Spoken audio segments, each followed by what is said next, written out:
ganuk édition du soir Mamadou Bass Kébé spécialiste en protection de l'enfant li ñu war a waxtaane mbokk yi xam ngeen ko mooy jafe-jafe yi nga xam ne moom la ñuy teg xale yu ndaw yi ci Sénégal ba tax na waajur yu bari nelawatuñu ba yandoor ndaxte saa su ne da ngay dégg ñuy fëkk ay xale ba dem sax ba di leen di faat. Bass Kébé maa ngi lay nuyu di la dalal. sëñ Moustapha. di nuyu ñi ñuy seetaan. alors liñ mën a laaj tey laaj bu njëkk xëy na mooy est-ce que Sénégal mën nañu jàpp tey que ni xale yu ndaw yi mooy ñi nga xam ne defkatu ñaawteef yi ñoom lañ gën a soxla tey. waaw Moustapha xam nga li nga wax noonu. je pense que sa question bi am na solo trop. bu ñu seetloo li xew gis nañ ne xale yi violence au quotidien la ñuy dund chaque jour buñ dóorut nit gaañ ko violé wu rey nañ nit. li xew ci week-end bi mën nañu wax ne xale yi sonn nañu te ñoom ñooy ay victimes innocentes parce que xale bu jigéen bu am 8 ans nga violé ko sàkk ko violé ko xoj ko ba mu dee nga jël ko takk ko ci saako sànni comme kuy sànni xar mu dee. ñu ne déet Touba aussi loolu ca Petit Mbaaw la xew. Touba aussi ci même week-end bi am taalibe boo xam ne ni dañ ko rendi dama fa la violence mën a yem parce que dóor ñu ne déet violé ñu ne déet nga fa rey rendi te dañu seetlu ne aussi Moustapha nga baal ma mooy à chaque fois bu élection jublusee lu mel ni day am. dinañ ci ñëw sax ak contexte bi mais lan moo tax xale yi war a nekk cible defkatu ñaawteef lu tax xale yi. waaw xam nga lu tax xale yi. mooy xale dafa doon être bu fragile maanaam. manta protéger boppam xam nga tey yow wala man ku ñu bëggoon a song. danañ xeex ak yow. di nga seetaan wala ñu yooxu ñu jàppale ñu. waaye xale bi amul capacité physique boobu pour permettre ko mu défendre boppam mais aussi xale bi capacité psychologique am. permettre ko mu mun a xool danger moytu ko yooyu yëpp moo tax ñoom ñooy nekk ay cible fragile. ensuite am na yeneen. xëy na kon xale su fekkoon ne mag dana jaar ci mbedd mi xam ne. muy guddi muy bëccëg mu teg ko xale moom mën na ñëw jaar fa rek da xamul. waaw parce que du ko xam. du ko xam maanaam ay nit lañ ñoo xam ne ndeysaan ay victimes innocentes la ñuy doon. à chaque fois boo xoolee ci koñ ci biir kër yi. aussi Moustapha fa la violence bi commencé dem ci mbedd mi dem ci école bi dem ci daara ji su ma nee école bi ñëpp la. dem ci lieu d'apprentissage yi demal ci garage yi ak yii da ngay gi romb xale sax ne ko tëll mbéj. est-ce que finalement kon ñun suñu société bi ñu ñoo dul protéger bu baax suñu ay xale. waaw ñun suñu société bi. protéger wuñu xale yi. naam mais damay wax sax ne li ci dañoo complice ci violence bi nga xam ne moom lay. xale yi doon dañ ci complice. waaye gis nga tey ñàkk aaru xale yooyu ci kër gi la commencé état ñëw. donc ku ci ne rek am nga ci responsabilité maanaam doom doo ko jur rek sànni ko mu égaré wu comme ça. mooy nga toppatoo ko aar ko dundal ko jàngal ko yar ko faj ko bu feebaree état aussi rôle am mooy créer environnement boo xam ne loolu parent bi dina ko mën a am sécurité d'abord mais lampe yi niñ mel mbedd yi niñ mel déjà lampe amul fa te xoolal zone yi muy am souvent nga xool heure yi muy am souvent day lay leer ni fii bu amoon éclairage public wala moom ay forces de sécurité yoo xam ne ni ñooy veiller yi di def ay patrouille ak yooyu peut-être yooyu dina mën a wàññeeku donc problème mu sécurité boobu noonu environnement protecteur boobu état la war. waaw état la war. environnement bi d'abord. ak loi yi parce que loi yi dafa bokk ci environnement protecteur tey loi bu amee. te amuñ courage politique pour appliquer ko waaye Moustapha du sotti mais da ngay bu fekkoonte ni loi yi ñu ngi koy appliquer ni mu waree. ndikoon tey jii bala ngay gaañ. di nga ko xalaat est-ce que kon tekkiwul ne xëy na ñi bëgg a wax ne su violence yi amee dal ci kaw xale yi ba leen di sàkku yenn saay ñu bëgg a wax ne chômage ak pauvreté rek moo ko waral est-ce que loolu lu réducteur maanaam bëgg a yombal mbir mi ne loolu rek moo ko waral dégager responsabilité état bi ak société bi elle-même. waaw parce que bu ñu fekkente ni dañ ne lépp dañ ko bëgg a justifier ci ndóol. waaw mais am na réew yoo xam ne ñu ngi ndóol tey te pourtant ñu ngi protéger seeni xale Brésil volonté ba nga xam ne xale yi violence bi daan am ak coono yi daan dem mais ñu taxawal ay programme ak le président Lula à l'époque, mais programme yooyu ñu copier ko doon ko indi fii di ci jéem, mais malheureusement niñ ko jéemee du noonu dégg nga donc loolu wax la munoo wax ne aussi nga jur doom jël ko jox ko sëriñ daara ne ko ay xam laa la laaj, loolu daw sa responsabilité la. lii tubaab di wax assumer la parentalité daf ñu war ñun.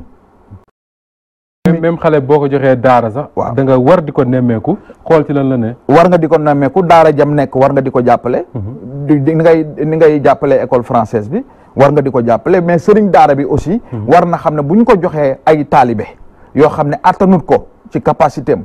ci wàllu nekkuwaay, ci wàllu dundin, ci wàllu njàngin, mu taxaw ne parents yi man kat li attanuma ko dee leen fay. bu ko defee parents yi ñu poussé leen ñu assumer seen responsabilité. état bi aussi moderne, mais lu ko war la daf ko war a def continuer ko, parce que li ñuy wax aussi nit doom aadama dafa am lu ñuy wax choix am. bu fekkee man dama opté pour sama doom. état daf la ci war a jàppale. waaw ni ma ko war a yaree. état daf ñu ci laïcité dindiwul l'implication par exemple du religieux. Amérique seen dollar bi in God we trust lañ ci def. dëgg la te pourtant république pays laïque la. côté fii on est à 90% de musulmans.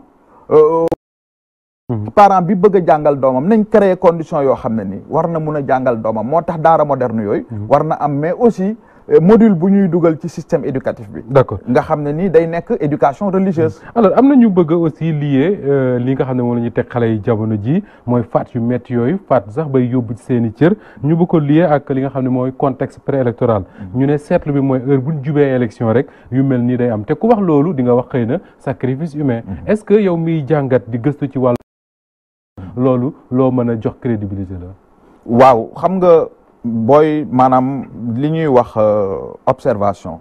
ngay xool ay fait, boo xoolee ay fait yi de mooy heure bu élection desee at wala ay weer da ngay dégg ñu ne am na oto buy wër di jàpp ay xale. da ngay dégg ñu ne rey nañ xale. que ça élection 2011 amoon na. bii tamit commencé na parce que am na je crois message bu ñu alerté woon ku mel ni Maysa Babou sax. waaw jot naa message bi. ne am na benn jarbaat bu ñu sàcce woon. voilà donc mu feeñu fii ci Maris. waaw yooyu yëpp dañu seetlu ne bu waxtu élection jotee la, mais man pour man violence amul dara lu ko war a mën a légitimer violence ci xale bi.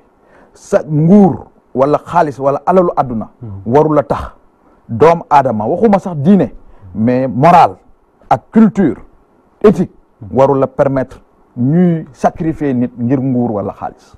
te loolu sànq nii dama nekkoon ak ay étudiants chercheurs américains, loolu laa leen doon wax léegi nii, ma ne leen mais tey ñu ngi toog di wax ne suñ société bi bëgg a justifier lépp par la culture, mais nañ xoolaat paradigme yi.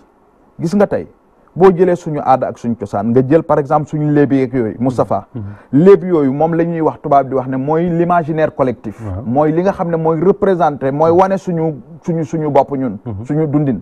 mais kumba am ndey ak kumba amul ndey, kumba amul ndey dafa dem géeju ndaayaan ñu maltraité ko, mais bi mu demee benn force supérieure baatu yaayam moo ko sauvé ba rab yi ñu bëggoon bu muy rooti ñu rey. waaw mais lépp boobu dafa am signification. maanaam Afrique traditionnelle du société boo xam ne da doon maltraiter ses enfants, du ñu nangu loolu ñu jël ko rek këpp ko ci tradition bi wala ñu jël ko këpp ko ci diine. argumentaire religieux oustaz yaa ngi fi mun nañu wax ne l'islam dafa protéger xale. dëgg la. c'est nos amis chrétiens également seen diine dafa protéger. donc kon violence bi ñuy exercer xale bi du ci diine, du ci aada, du ci cosaan ci Afrique. bu ñu nangu loolu. d'accord, mais suñu comportement moderne moo koy ni alors leneen aussi seetlu nañ ko moo ne yenn saa yi nguur gi dina jéem ngir protéger xale yi. waxoon nañ fi protection retrait des enfants de la rue, te seetlu bi mooy yii di dal ci xale yi ñu ci ëpp mooy xale yi ne ci mbedd mi amuñu ku leen taxaw ni nga ko waxee sànq. lan moo tax bi ko nguur gi jéemee tamit quelques mois après ñu gisaat xale yi gën a bari ci mbedd mi? waaw man damay différencier volonté politique ak courage politique.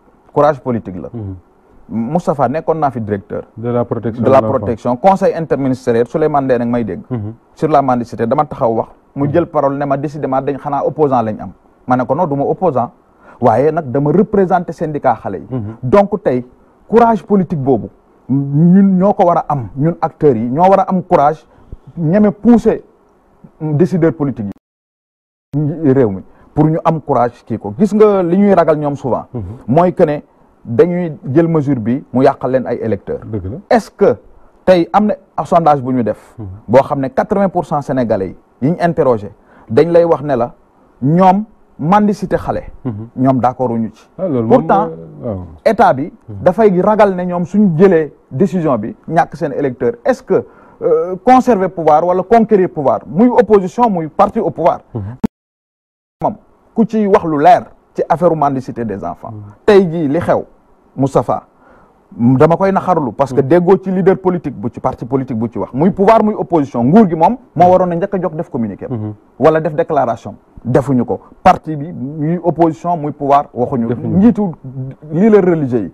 amul kenn ku ci wax mais moo tax sànq ci début bi ma ne la société sénégalaise dafa complice ci li nga xam ne ni moom lay xale yi di dund comme naxar alors mesure yooyu du su ne mais li ñu seetlu moo di ne yenn saa yi ñu commencé ko ba ñu gis ñuy ramasser xale mais comme ni nga wax sànq dafa am ay groupe de pression yu jóg très souvent nee na dàkk mu dàkk léegi le problème c'est que état moo ci bëggul dem wala dafa ragal ñu mën a tuddee ay groupe de pression wala ay lobby waaw état courage politique la amul groupe de pression yooyu lay ragal yaakaar ne tey bu coow li jógee bu ñuy dem élection perte élection yi est-ce que tey loolu war na tax ñu bàyyi xale yi ñu leen di sacrifier tax ñuy bàyyi xale yi chaque jour ñu leen di violer mais tey bi affaire bi amee da ngay jël sa doom bu am âge boobu nga comparer ko boo moytul da ngay jooy parce que dalul ñu parce que l'autre la keneen ki la dalul ma man ñu noppi mais lii raam ci ñag bi la jëm est-ce que généralement ni ñuy traité dans les médias